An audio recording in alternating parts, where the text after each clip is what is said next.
Bitch! Welcome to the Unimaginary Friend Cast. This is a conversation with your best friends. We are your best friends. I am Nathan Vaughn Edmondson. Aaron Marie, Betty Davis Jr. And I think I'm davidmonster.com. Not 100% sure on that. Yeah, we got off to a rocky start tonight. You might notice that it's 8:16 and not 8 o'clock because someone forgot we were live streaming. Not going to point any fingers, but that person has buck teeth right now. That person doesn't have a fake face today, which is a first in a long time. I think he didn't have time to get ready because it was so last minute. So this is the key to getting David to have a normal face. Look at that normal face. It's beautiful. You look beautiful. Would you hit this? Would you hit it? Oh, yeah. With a 16-ounce boxing glove. I can understand that. All right. Well, if you haven't gone to our Patreon already, patreon.com/unimaginaryfriend, please do. We have some really great patrons. We have some great merch. We've also got new stuff in the works. And you will see over the next month, there's so many surprises happening because a big event is coming up. I don't know if you know, but this is our 298th episode, which means in 2 episodes, it'll be 300. And you know we always do a huge surprise celebration for our centennials. Yeah, look at those. Oh, those people are beautiful. Look at that. It's on the screen now. And the mug of David's face that people can sip out of, enjoy their morning tea. I've heard that people are licking it. Guys, I just have to say that there's so much stuff coming up in the next month that you need to follow us at Unimaginary Friend, especially on Instagram, Facebook too. Please follow us because we're going to be all together in one space again and doing all kinds of cool stuff. So be ready for that. Okay, but first, tonight we are talking about the Supreme Court, which is the highest court of the land.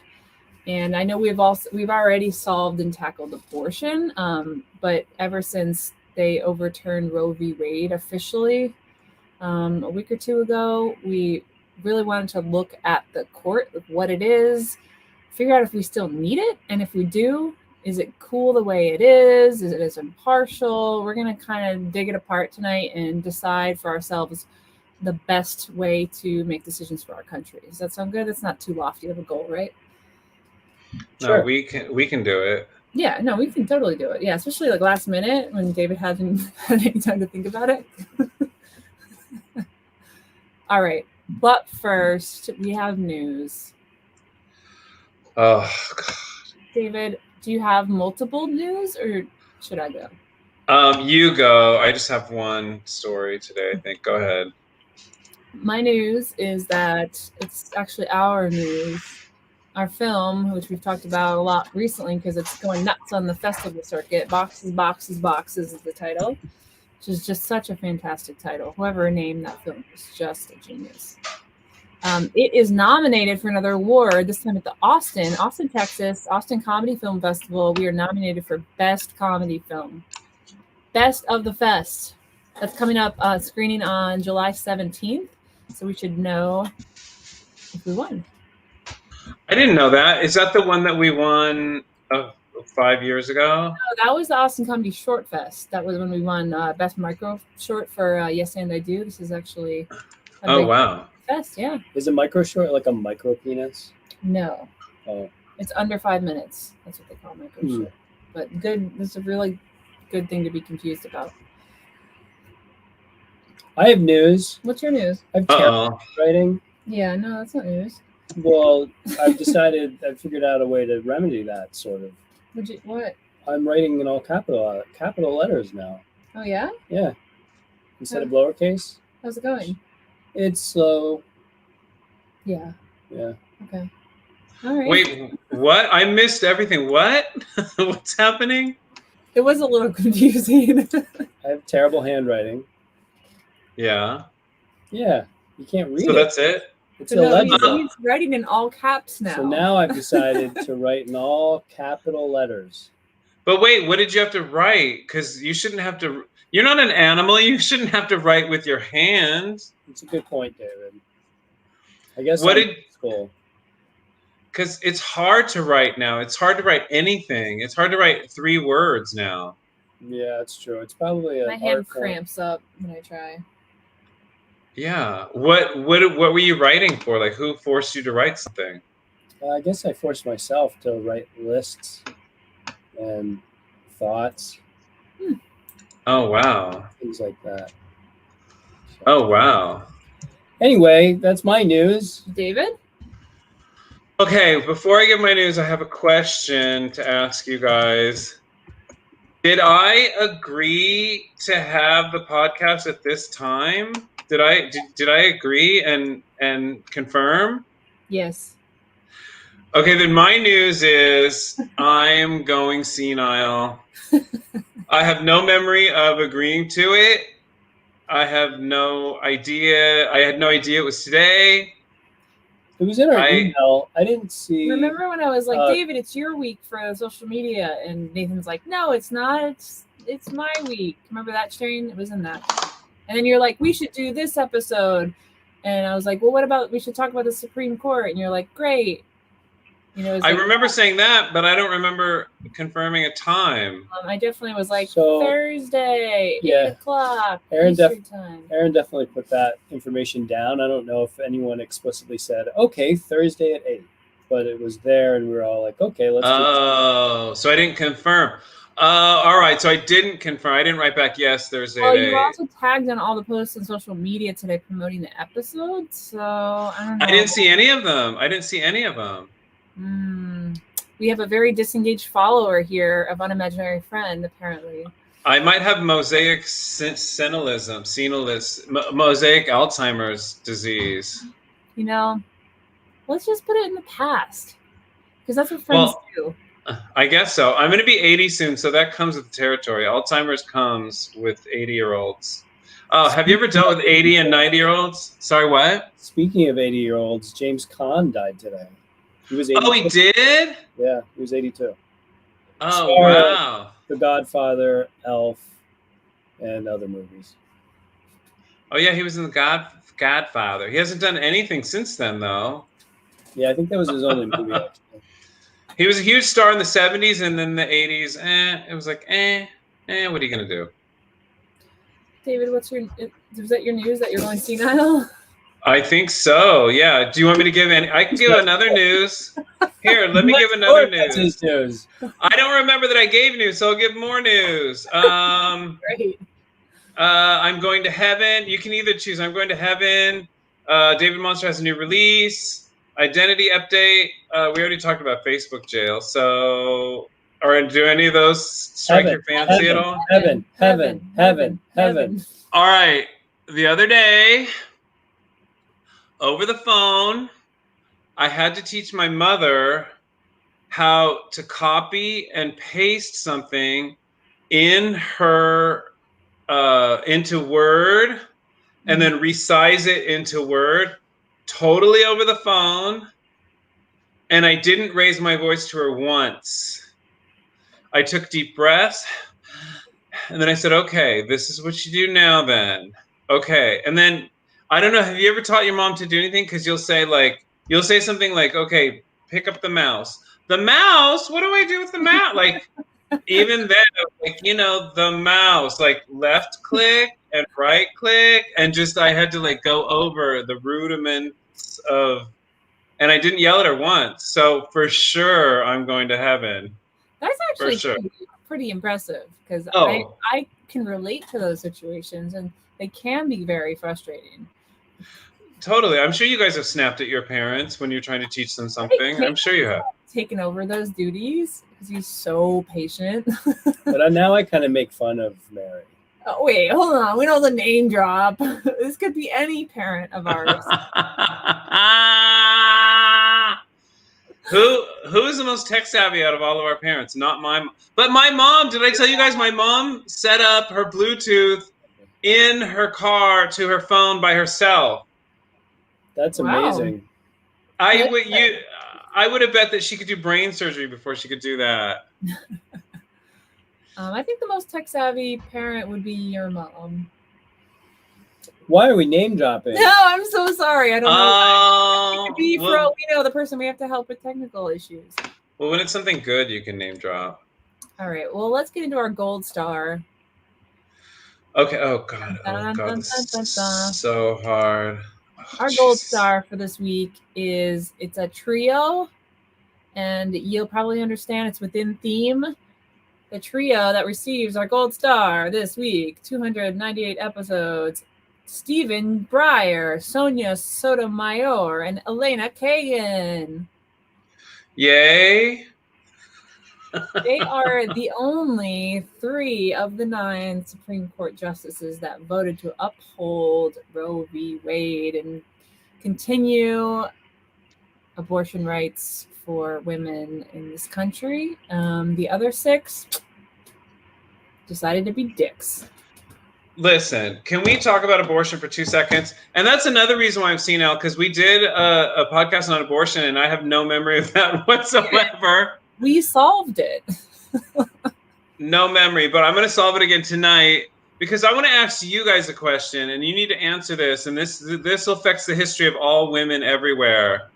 What kind of a psychopath would let someone stick their penis into them and ejaculate? Well, are you saying that pregnancy only happens when there's unprotected sex?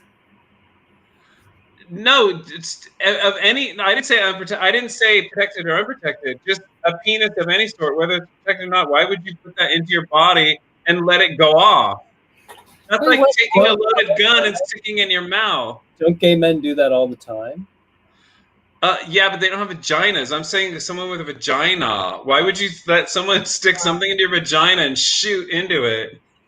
Well, sometimes it happens by mistake or by force. Don't listen. No, 100%. Valor. Don't listen, Valor. Listen, I said that at a party, and this woman said, "Oh, so you're victim blaming?" And I'm like, "What? It sure does sound like that, David. How is that victim blaming? I say that women should fucking walk away, put their hands up, and walk." I think there's 2 points that with abortion that if you can't answer, then we're done having the conversation. What is it? And the first one is, if a woman gets pregnant, then the man has to have 50% of the responsibility of that.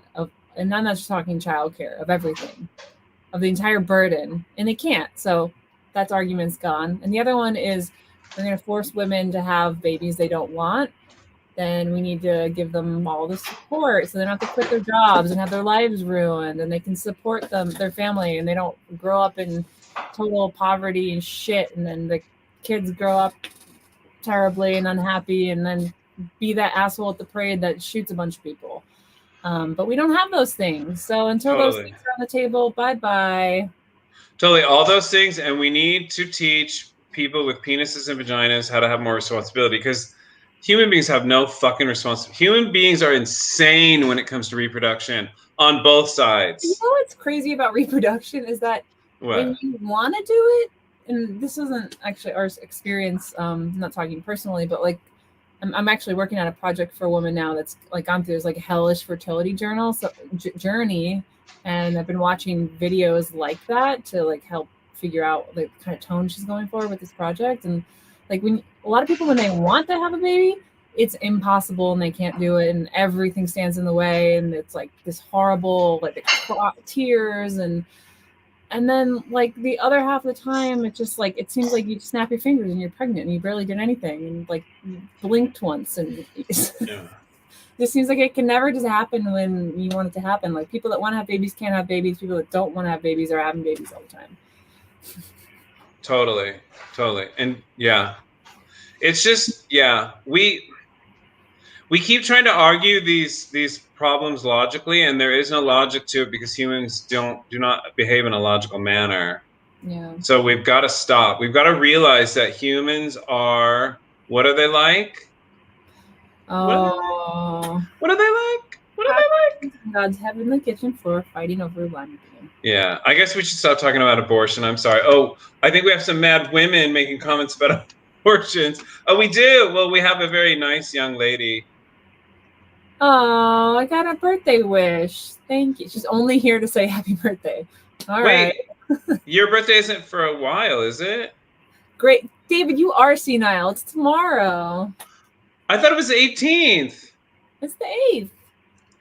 What? I am senile. I'm 100% senile. That's all right. You know what? I decided to cancel my birthday this year because... Because what? Because of women's rights? Exactly. Are you turning your birthday over to a women's march? This week has not been my favorite week of all time. So look at Emily says, "I'll watch it later. I'm driving." Emily, watch it while you're driving. Be a responsible driver, Emily. Watch it while you're driving. Terrible advice, David. How is that bad advice? Oh, Chorus is the 18th of July? Correct. Who's Cora? I share my birthday with Emily's daughter. Wait, what? I share my birthday with Emily's daughter. Oh, okay. All right. Happy birthday, Emily. No, anyway, whatever. Happy birthday, Emily's daughter. I also share it with Dr. Gus. Oh, that's right, Dr. Gus. Anyway, okay. I wonder whatever happened to him. I miss Dr. Gus. Should we get into the topic? What topic? I don't even really know. All right, the Supreme Court. Is there a topic? Supreme Court, what the frick is it? It affects our daily lives like crazy. It is basically the law of the land, and it is the highest court of the land, and it is considered the guardian of the Constitution. So they are supposed to see cases that affect the Constitution and vote whether or not things should happen. And those things can range from environmental things, like holding corporations accountable. They're the reason why there's same-sex marriage and why schools are integrated and why there was abortion. They can talk about net neutrality in the internet, how much healthcare and doctors can charge. So they're like, all of these things directly affect our lives every single day. So it's actually super important. There's 9 workers, and they get appointed by the president, which is really great because it just depends on who's in office and who dies, sets up our court. And this has been around since the founding of the country. This is the judicial branch of the government, and it's in DC. And these people serve for life. So once you're on forever until you die. So with that kind of foundation, I think we need to decide whether or not the Supreme Court is working, if it's still working, if it's impartial, and if it's not, what do we need to do? Do we need, there's lots of talk about stacking judge, like having more judges. Do we need to abolish it? Do we need to do something we haven't even thought about yet? Let's solve the Supreme Court tonight. Well, first of all, you said, is it still working? It never worked. If you look back, and if it's impartial, it's never been impartial, not once since it's been open, and it never really worked. It works for some people, but it really doesn't work for half the country at any given time. Yeah. It never has. Well, what I keep hearing now, and there's been a lot of big Supreme Court cases recently, and they've all, like, for the most part, gone to the conservative majority, is what? I completely forgot what I was going to say. What was I going to say? Oh my gosh, she's senile too. Sorry, what were you going to say? About whether or not the judges are impartial or how it's affected different people. And you said there were a lot of big cases. So the Supreme Court, they seem to have gone towards the conservative viewpoint with the conservative majority. I think that was my only point. Yeah. Not a great point. So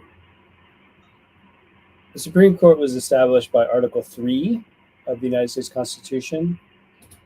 And yes, one thing I don't know. So there's different eras, and you're right, David, that the eras kind of shift back and forth between whether they're super conservative or like more liberal. in the court consists of a Chief Justice of the United States and then 8 Associate Justices. You're right, they have lifetime tenure, all that stuff. And it was established. So the framers of the Constitution were debating the divisions of power between the legislative and the executive departments, and they created the third branch, which was a novel idea at the time, actually, because in English tradition, judicial matters have been treated as an aspect of the executive authority or the royal authority. So this was kind of a new idea. And their purpose was to have the role in checking the executive power to exercise a veto or to revise laws. What's interesting, I thought, looking this up, was that the framers of the Constitution only gave a general outline of the judiciary, vesting the federal judicial power in one Supreme Court, in which inferior courts, as the Congress, may from time to time ordain and establish. So they didn't really delineate exact powers for the Supreme Court, nor the organization of the judicial branch as a whole. So it's really kind of like, what did they want to do? I think it's very general. Yeah. Well, we got to talk about the founding fathers for just a minute, because people always bring the founding fathers into arguments in America as if they're these saints, that as if all of a sudden in a random place in this new world, these men were born who were morally superior and these amazing. They were dicks just like every other dick that's ever lived. The founding fathers are were human beings. I bet they put their dicks in a lot of women and ejaculate all the time. Yeah, they raped a lot. I mean, Thomas Jefferson raped a bunch of slaves. I think there's a very obvious reform to the Supreme Court that needs to happen tomorrow. What? And it's not stacking the court. Maybe that would help, but I ultimately, if the Democrats do it, then the Republicans are just going to do it. And that, what's the limit? Are there going to be 1,000 Supreme Court justices? So let's not even go down that path. There just needs to be term limits. Yeah, it should not be lifetime. It's insane. 4 years. 4 years for justices? Sure. It seems like it would be really, then they're just you mean 4 years and then they're out? Then, maybe they can be voted back in. Well, so the executive branch, the president, as you put them out, on the ballots. The president selects them, and then the Senate approves it. Yeah, but let the people do it. I know, because it doesn't matter. It's such a ridiculous system, because whoever's in power is going to get the judge that they want. Right. That's corrupt. That's 100% corrupt. It doesn't make any sense. There's no faith in the court anymore. Yeah, it's obviously partial. It's obviously political. Obviously. So part of the purpose of the 3 branches are that they all check each other, right? So, and they don't. They never have. Sorry, go ahead. Go ahead, Nathan. Sorry, I'm just got so angry. Go ahead. That's okay. It's just that they all. So the legislative process from Congress, and then regulations which are promulgated by the executive branch, and then there's the judiciary branch that's doing their job. So it's the idea is that all 3 of these should be once one gets too powerful and too big, kind of gets knocked back and over by the others. And originally there were only 6 justices, and it was, if I'm remembering correctly, it was after the Civil War during the Reconstruction era, when they were kind of loaded up by Southern judges, that they expanded the court to 9 justices to kind of counteract a slip back to pro-slavery era thinking by the judge of the Supreme Court. And it's funny, so there's only been 17 chief justices so far since the beginning. Wow. Right? Because so few. It's because they served for so long. Their tenures for so long. Who's the chief justice now? Roberts, I believe. Okay. And it's been just looking at the different eras, kind of break it down into eras of, at least what I was reading on Wikipedia, of the courts, and how it has kind of shifted back and forth, whether it was very conservative and pro-government and very strength of government to more focused on constitutional civil liberties, which was during the Warren Court era where it was more liberal, and we were seeing like the Brown versus Board of Education, and then eventually Roe versus Wade. Actually, remember what I was going to say before. Yeah, go that for the it. Supreme Court keeps kicking the cases down to the states, saying the states can decide, the states can make up their mind. So that's a rule. That's kind of the new conservative era, which has been the last 3 justices, or the last, kind of the most recent era, which is more of a conservative and a revival of the judicial enforcement of federalism, which is just like, hey, let the states decide. Yeah, so they've been like trying to like give more power back that way. And now, is that a good thing? It depends on your point of view, I guess. I mean, the good thing, I guess, is that in dire situations, you could leave your state and go to another state that has the thing that you need. But yeah, but now, like, yeah. I was going to say, like, if the Supreme Court decides something that you don't agree with, it's the law of the entire land, and then you can't hide from it. Yeah. For good or for bad. Go ahead, David. We're a divided country because we have these insane. I don't believe that most of the country, or even half of the country, are these insane Christian conservatives, but they get into power and they lead that side of it, and they're so out of touch with what most people want and what most people do. And if you investigated them, I would be willing to bet that a lot of them have had their wives and girlfriends and mistresses have abortions, but then they stop it. And the thing that is a problem is, no matter which way it goes, like when it was liberal and made all these great decisions that we thought were amazing, half the country hated it. So it's like, we need to figure out something else. It just is not working. And this huge rising up of this religious conservatism is just stopping every kind of progression towards human rights. I mean, I guess that would be the argument for like kicking it back down to the states, like let the state decide, and then you can, ultimately decide what kind of state you want to live in. Well, yeah. Because there is the division between like what can the states decide and what can the federal government decide. And I was reading a little bit about that beforehand, but it's like, it's convoluted and there's always exceptions and weird things. And like, there does need to be basic human rights that are federal, though. Those basic rights that you can marry who you want, you can do what you want with your body. Like, those things are just, I feel like it's black and white. Well, and then maybe some of the grayer, like more controversial stuff can be down to the states. I think what I just kind of picked up, and I have to admit my ignorance with all this stuff, but what I was just kind of figuring out is that like a lot of it's like, especially with Roe versus Wade, it's not so much like the result. Even people who agree with the result of Roe versus Wade, which was, making abortion legal, constitutional scholars on both sides argue that the reasoning for that decision was terrible. Like they were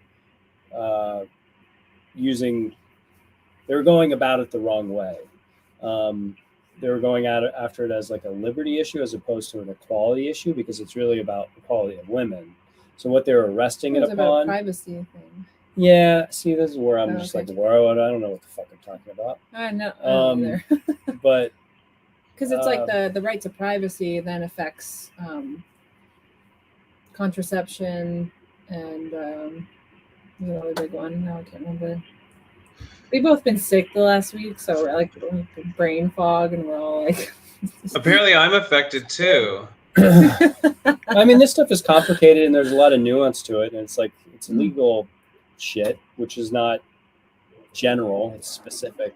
So, like this, in 2003, there was this article written in the Washington Post where, quote, "It's time to admit in public that as an example of the practice of constitutional opinion writing, Roe is a serious disappointment. You will be hard-pressed to find a constitutional law professor, even among those who support the idea of constitutional protection for the right to choose, who will embrace the opinion itself rather than the result.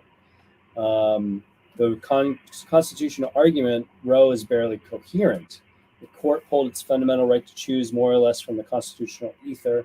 It supported that right via a lengthy but purposeless cross-cultural historic review of abortion restrictions and a tidy but irrelevant refutation of the strawman argument that a fetus is a constitutional person entitled to the protection of the 14th Amendment by declaring an inviolable fundamental right to abortion. I just basically said there was like not necessarily that like it should happen or shouldn't happen, but like the argument for it was like kind of not strong enough to like this was bound to happen, kind of. So that's I don't know any more details than that. Well, you want me to take it a step further, even because all these Christians and conservatives are saying that it's a person. That's why it should be abolished, or that why abortion should be banned. Yeah.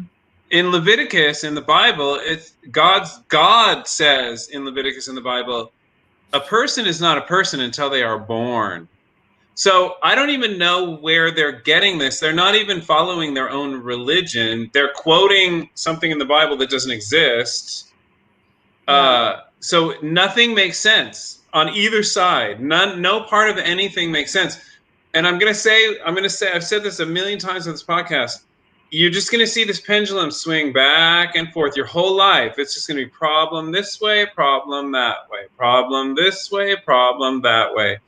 And it's just going to keep on going. And there's not going to be any progression until we, as a collective group, admit that when people are religiously minded, they have mental deficiencies and they have sociopathic tendencies. And I'm not joking. Because if you read, especially the 3 Abrahamic religions, it's about how horrible human beings are and how horrible God is. And you should worship this God who is a sociopath. Yeah. So that's what this country is being run by. It's run by people who don't care. They just want control. Because obviously they don't care because they're not even following their own Bible on the abortion issue. And guess what? There's other parts of the Bible where God aborted tons of fetuses. So as a punishment. And that part in Sunday school. Yeah, I'm sure. No, in Leviticus, he said, I forget who it was, but he's like, all of you, bam, bam. And there was a huge thing where these women their fetuses, their unborn children just came out dead. And that's what God did. And God killed tons of kids in the Bible and shit. I think it's funny how like the Christians are always like talking like, don't have sex so you don't get pregnant. Don't have sex so you don't get pregnant. And then there's like, poor Mary, she didn't have sex. That's true. You're right. What about her? If you don't have sex, you won't get pregnant. Really? Let's talk to Jesus for about 5 seconds.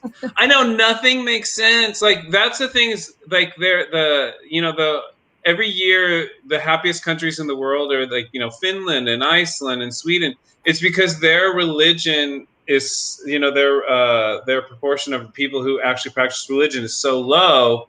So they can agree on basic progressive human rights. Yeah. Just think about it.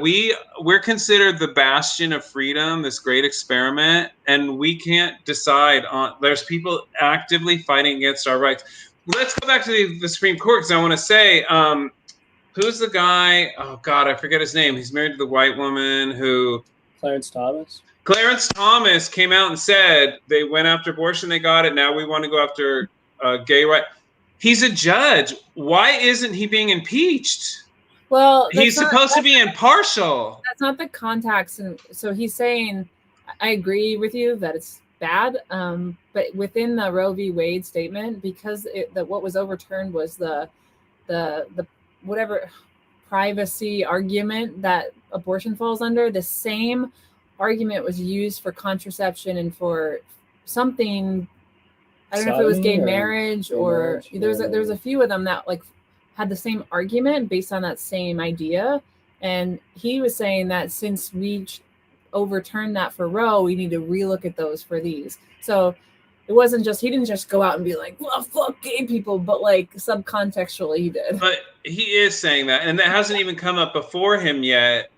So he's not impartial. What I'm saying is he's not impartial. He's come out and said it. Got an opinion. I have totally. I have a few like ideas of how to. These aren't my ideas, but I want to see if you think this would be a good idea for the Supreme Court. Some of them are interesting and I haven't thought of. Okay, what? One was there's five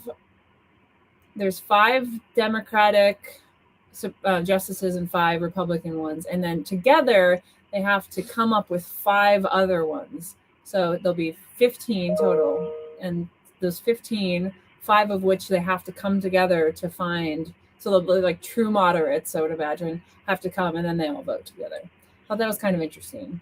Apparently it's unconstitutional because their judges aren't allowed to vote on other judges, but like in a perfect world, would that kind of help? But what about the people who aren't Democrats or Republicans? Well, I think that, they're fucked. No, I mean, like, what are we talking? Are we talking about like fascists, or like we're just talking about like libertarians? Like, I think anyone could be voted in that, assuming that they're not totally right or left or too crazy. I know we have to figure out a way to make it impartial. It has to be impartial, but I don't think that's ever going to happen in America because America is 100% partial.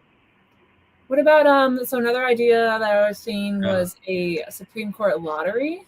So there'd be like a pool of justices, and like it would be a random lottery who gets to vote on the whatever topics at hand. And I guess that would be a little risky because what if you like accidentally got like all the conservative justices for something? Yeah, and that would happen sometimes. Yeah. But it would be a little more fair than just looking ahead that all of the conservative ideas are going to go through. Yeah. So. But see, they're not taking into account what we need to do is we need to revolt.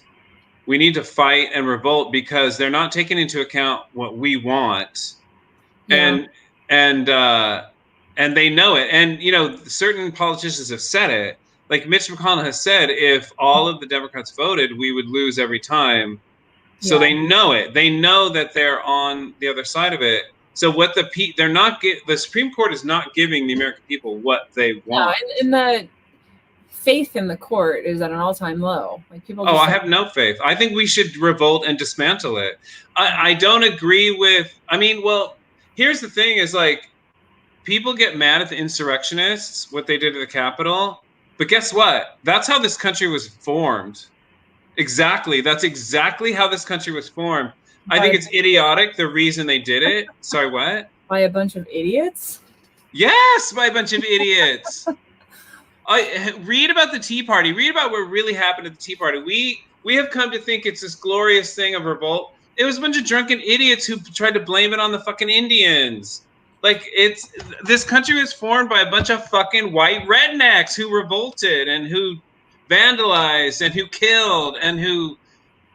So I think a bunch of women should fucking show up at the Supreme Court and dismantle it by hand.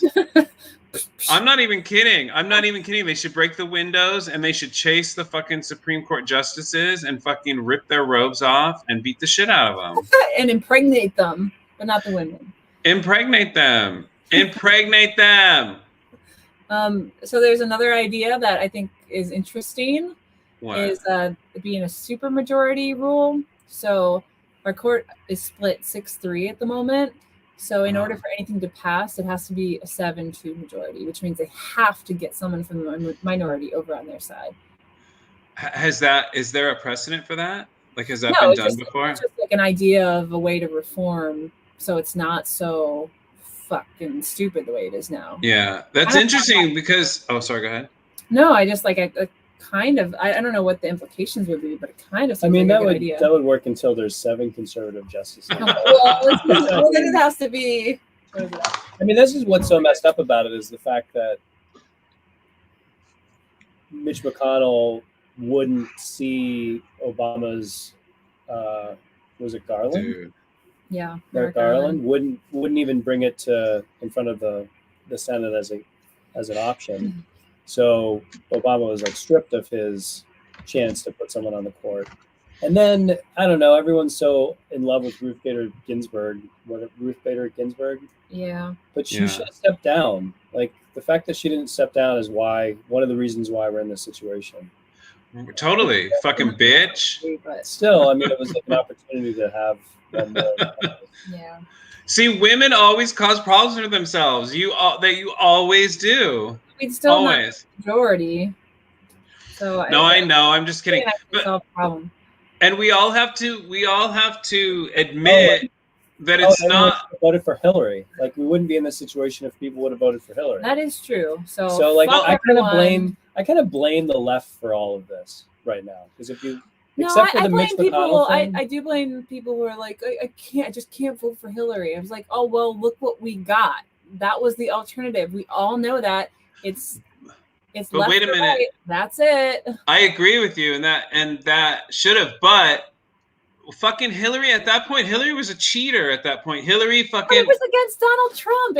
No, I understand that. I understand that, but it's 100% on the Democrats. It's 100% on the Democrats what they presented, and I agree with you. Like, had we thought back on it, but it's 100% what they presented and how they did it, because they fucked over the Democratic Party, fucked over Bernie Sanders, and fucking went forward with this woman that Bernie could have won, though.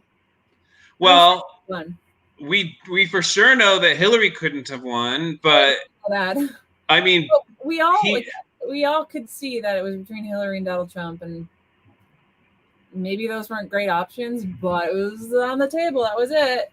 I don't know. I think Bernie Sanders could have beaten what? Maybe he could have won, but who knows? I think I think he would have had a lot of moderate. Well, I don't know. Trump is like such a divisive character. I don't know if a lot of moderates would have went conservative. But also the young population was 100% for Bernie Sanders. Sorry, go ahead, Nathan. Go. I'm right about that. I'm seriously worried about the next election, though. I don't think if Biden runs again, I think he's going to lose. I don't think we have anyone else who could beat anyone on the right at this point. Like who? DeSantis. Who? Well, I mean on the right, but who on the left is going to run? Like who on the left? I think Harris wants to run, but they're telling her no. People keep talking about Pete Buttigieg. Like even Joe Rogan is like, Pete Buttigieg could win. Pete Buttigieg could win. And I think this is going to sound insane, but I think Joe Rogan could help Pete Buttigieg win. Like, honestly. I mean, Pete Buttigieg is of all the people who have stepped up to the plate in the last however many years, he's the most qualified and smartest and person I believe in the most. But I feel like our country's too fucking bigoted still to like elect a homosexual president. I agree. A lot of the vote. I agree, but maybe I'm wrong, but that's just my fear. But people did say that when Obama was running, people said that it was too bigoted to vote for a black man, and he got high numbers. If the fucking Democrats come out, Pete Buttigieg could win. I think people are ready for. Well, obviously, they're ready for a black man before they're ready for a woman or before they're ready for a gay person. No, totally. That's where we're at in the world, unfortunately. So the one thing, if Pete Buttigieg ran, who would run with him? Who would be a good vice president? It'd have to be like someone super white and moderate, like it can't be. But he's a white male. That's the thing that. But he's not. He's still a minority. But he's like the worst minority. He's still a white male. No, like he's a minority in that he's not straight. Yeah, but I'm saying, he has those two strikes against him being white and male. I don't think so. Like, well, so David, you tell me, like, if you're gay, are you still considered a white male? But you're like a gay white male. It's different than just being like. It depends. Male. It depends who's looking. Like to liberals, yeah, he's just a white male. To God-fearing, conservatives, yeah, he's just a faggot. Like, yeah, I mean, no, but seriously. What about super woke people? Well, it's funny because a lot of gay people don't like him because they say he's owned by corporations. But I will tell you this: if he runs, gay people will vote for him. Okay. 100%. But here's the problem, though. The gay community almost 100% voted for Obama. They're like, yes, but the black community 100% will not be for Pete Buttigieg. No. It'll be divided over the gay issue. Well, the only reason Biden's in office is because the black community supported him.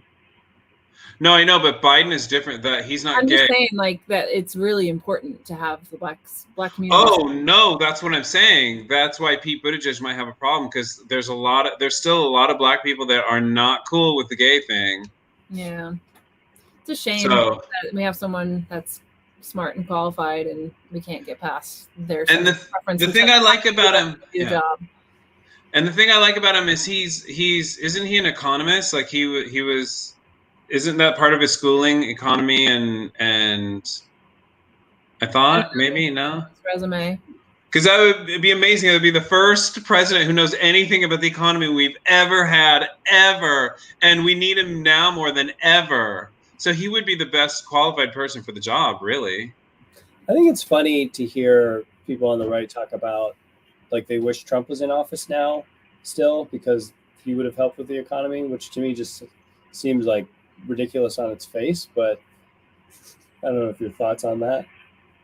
Well, the economy, I don't know if you guys remember, but I started reporting from the West Coast that the economy was getting really bad. The prices started really rising when Donald Trump was in office. Our prices really, really started rising out here. I don't know how they were doing out there, but yeah, I think it's really hard right now to blame, and like, as much as I want to be like, it's Trump's fault, like, the pandemic was so unprecedented that, like, all the shit that's happened, that started to happen and is happening now, it's like, I wouldn't put it to, like, just stupid economic decisions solely. You know, we had this, like, huge global catastrophe, and maybe somebody out there predicted all the, you know, follow up and how crazy everything was going to get, but we're just in a unique time now.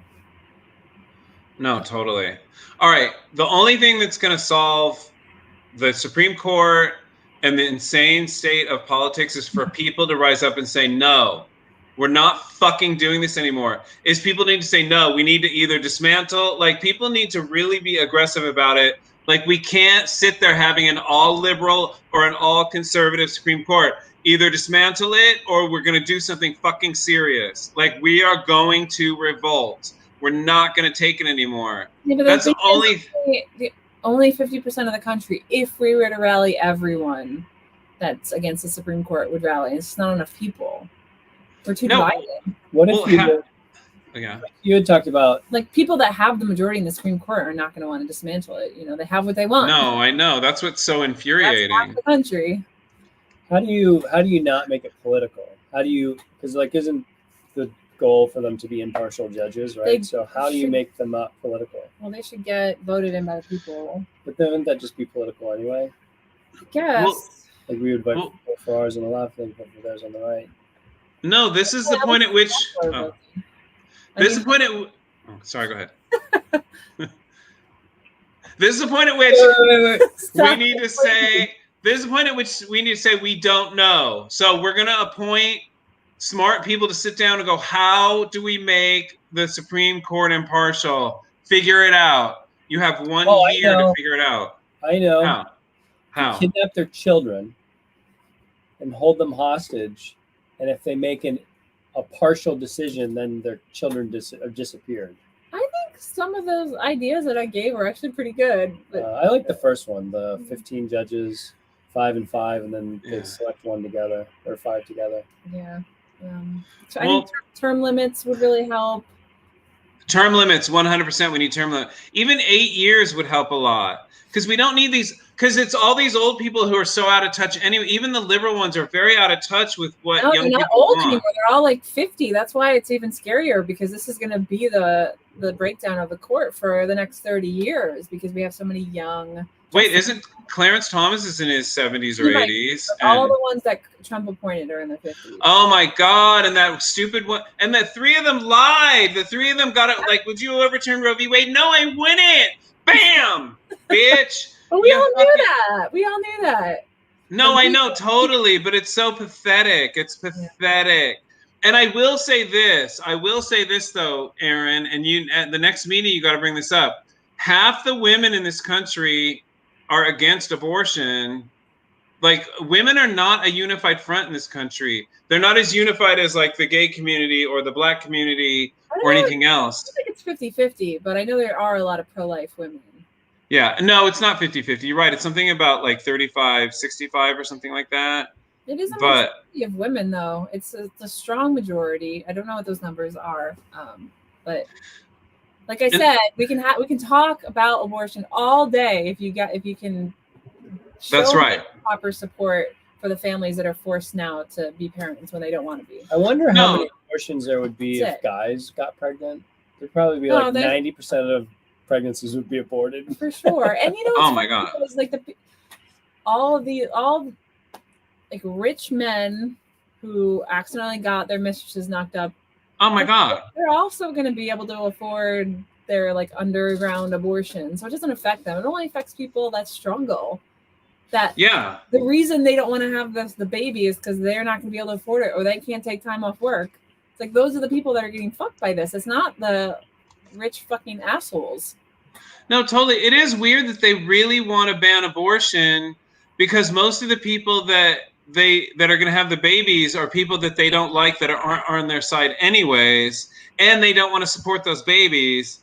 It doesn't make any sense. There's no sense to it at all. It's just 100% insanity. It is, and like it's funny. It's like there is some like statistic that I read that, and this is like obviously this is like there are exceptions to every rule. This is not a blanket statement, but like a lot of kids that are born into families that don't have means or didn't want them like end up in bad situations, and they end up doing the shit that Republicans hate. Like No, totally. Or on welfare or like whatever it is that conservatives bitch about all the time.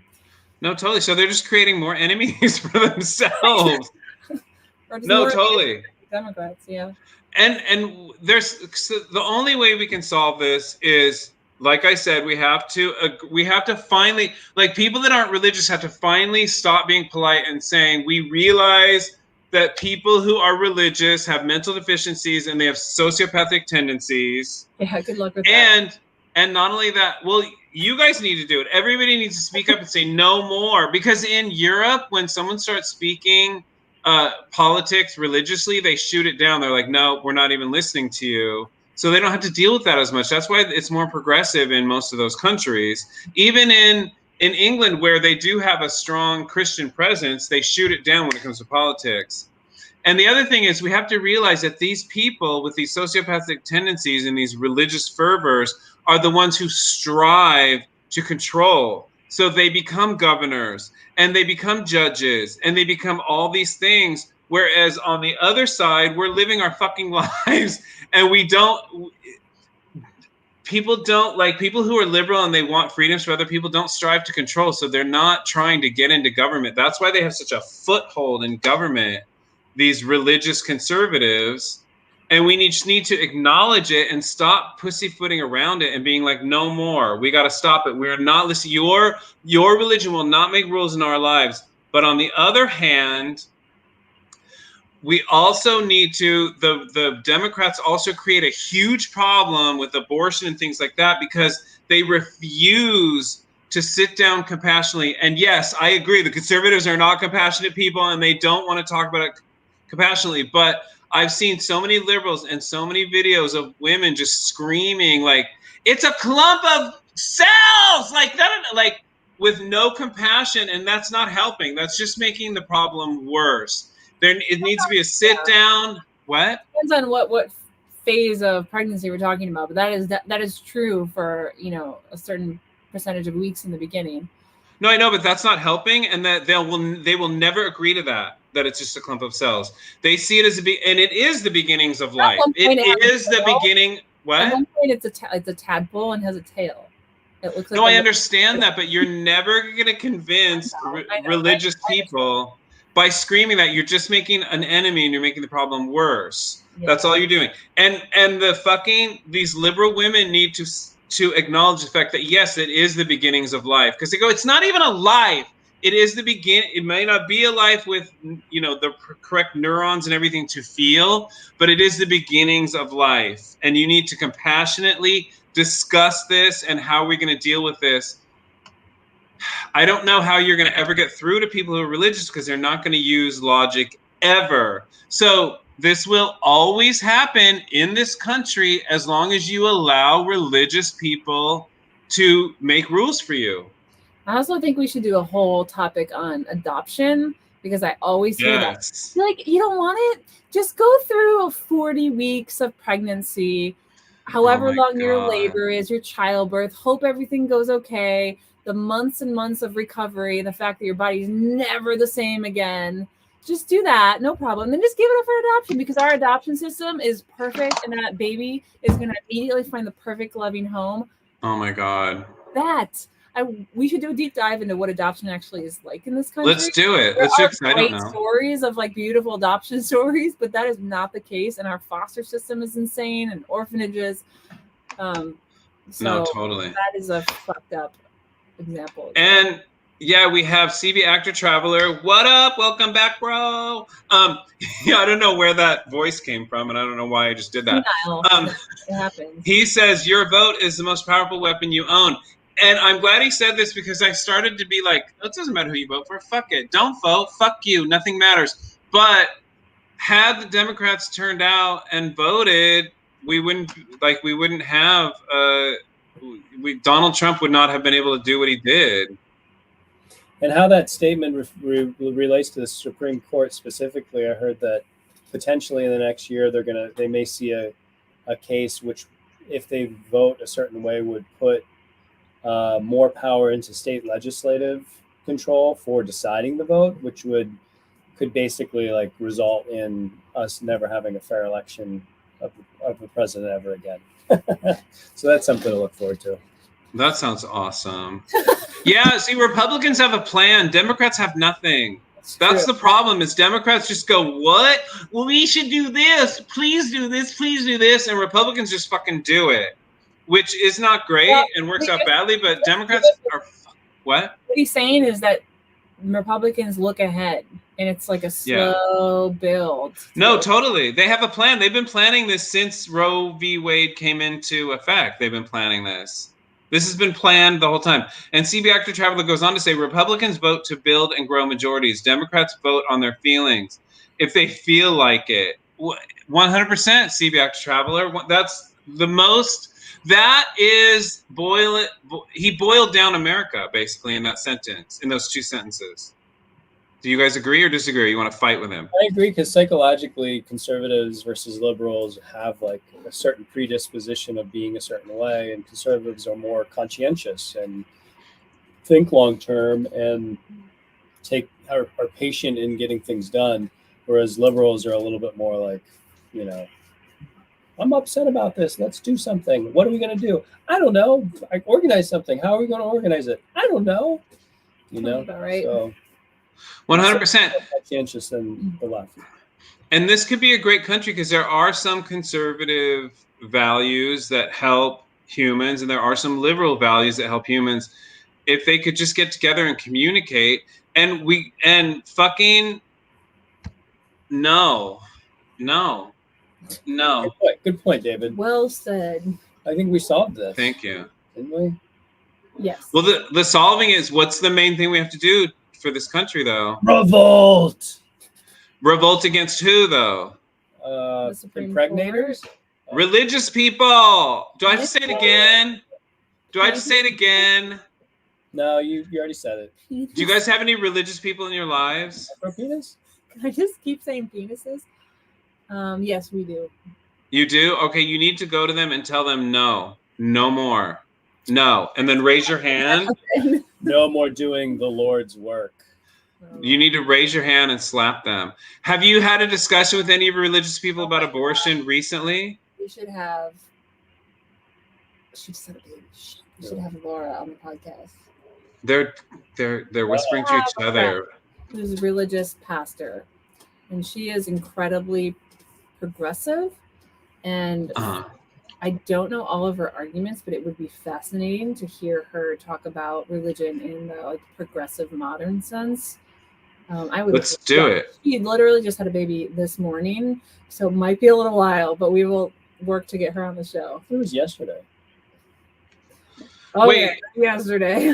I wonder if I'm bleeding days together. I think it was today. Oh, maybe it was today. I took a nap, so it feels like yesterday. All right, I have a new news flash. The three hosts of the Unimaginary Friendcast are all deep diving into senility. We're sorry. We don't know what to tell you. Wait a minute. After 298 episodes, you would too. Wait, she's your friend and she's a Christian pastor? Are you okay? She is. Yeah. I told you we're going senile. And is she nice and is she reasonable to talk to? Yeah, she's lovely. Oh, those are the worst Christians because I don't want to argue with them. Well, you gotta bring it, David. Anyway, it'll be a few months. You can prepare for it. All right, cool. We're gonna wrap it up. We have a lot coming up.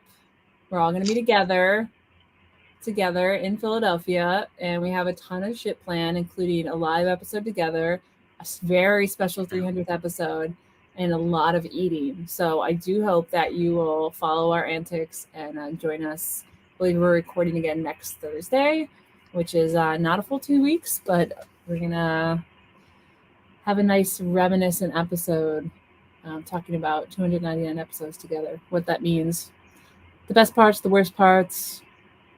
We're going to reflect. Wait, one more thing. Oh, there'll be a Philly mukbang. Don't worry. It is coming.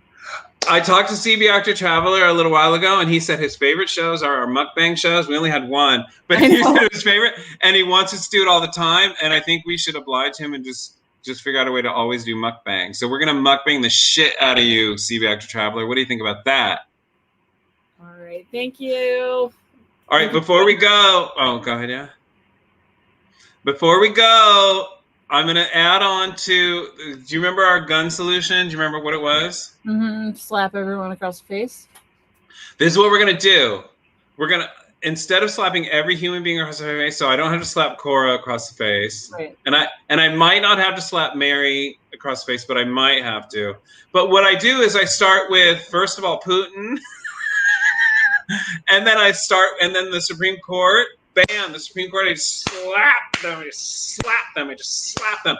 And I get to slap Clarence Thomas's wife, just that fat white bitch, just slap her right across, just slap her. And then I just slap them. That'll help solve the Supreme Court. And then Biden and Harris, and I know Donald Trump isn't in office right now, but I slap him and his whole family. And I just start from the top. And I think after I slap the Supreme Court and I'm going to slap like everyone in the Senate and the Congress, I think we're going to see some changes, and I think it'll help. So I might not have to slap every person in the world. Don't you think that's don't you think that's a more concise solution to this? I think it would take less time. Yeah. I think you should do it. Do you guys want to be there and help with the slapping, or you just want to be there to videotape this? I'll stand by with a bucket of ice for you to stick your hand in between slaps.